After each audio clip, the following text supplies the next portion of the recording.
okay? I think we as a community deal with deployments. We don't deal with sites.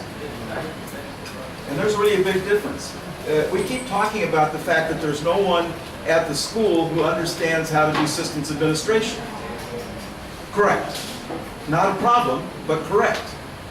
Now, the deployment has to have some method of system administration to select the capabilities and install the hardware and deliver the capability to the site.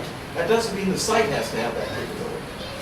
And if we're not careful in our thinking, we're going to start getting these things confused. We're going to say, well, no site can use the laptops because they don't have a system administrator. Well, this is a place where I think XMSCE is gone. So here I think we're development in the sense that we need to deliver to the deployments a solution. So if Kishore comes to me and says, I have a school in Karachi, and I have this many students, and I would like to provide one laptop per child, what are the things I need to do to make that successful? We ought to have an answer. And we could say, hey, we really don't know for sure, but this has been the best we've been able to do with so far. And so that's one of the ways why I'm saying, you know, I think strategically, this hard drive as the product is a really important strategic thing because it's physical, it's tangible. We even put a price on it at 99 bucks, and it's a box around what works and what doesn't work. And it has on it the software they need to install for the XOs. And if we have a new platform, let's say Classmate, that we want to support, we can put the software on that, put it on the hard drive so a deployment that's using Classmates can use it. We should put the software that supports the school server there. Now, there's no reason for the people in the deployment even to worry about how we put the school server software together. That's not their issue.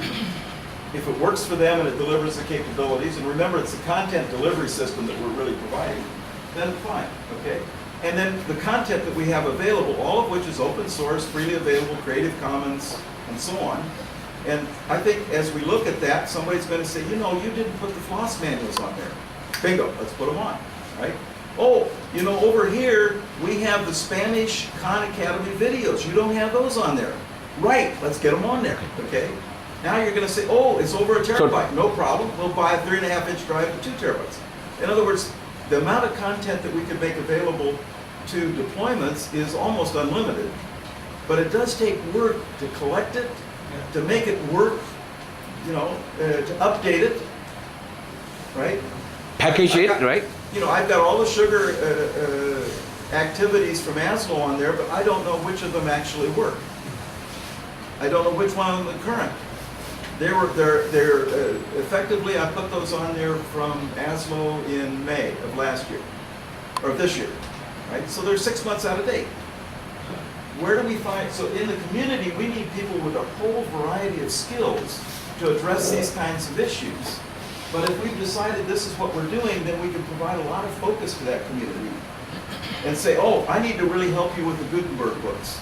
I really need to help you with the Wikipedia. Where is the Wikipedia for Rwanda? We don't have a Wikipedia in Urdu, or the one in Urdu is out of date. We need to get people who are interested in those issues, you know, to be working on them. And I think this kind of thing, if we have a model in our mind, then we can think a lot better about what we do, what we should be doing, and maybe how much it costs, and how we need to organize it.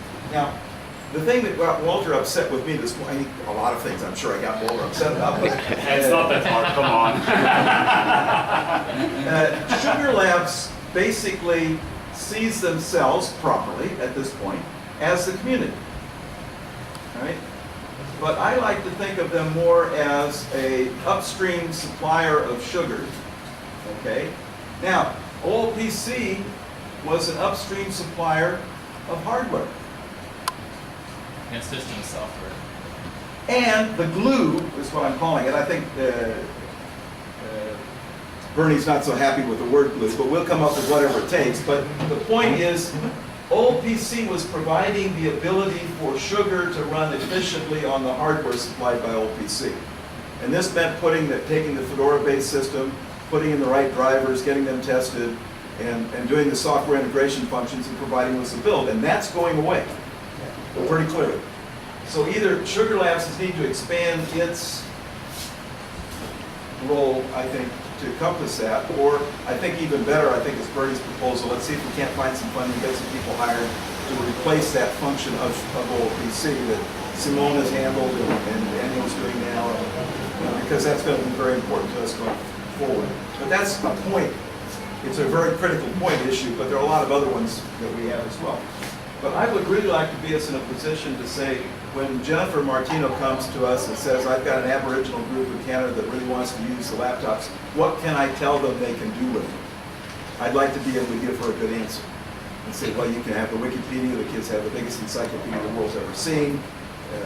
They have access to the Khan Academy videos, which cover a complete university education through probably a master's in electrical engineering.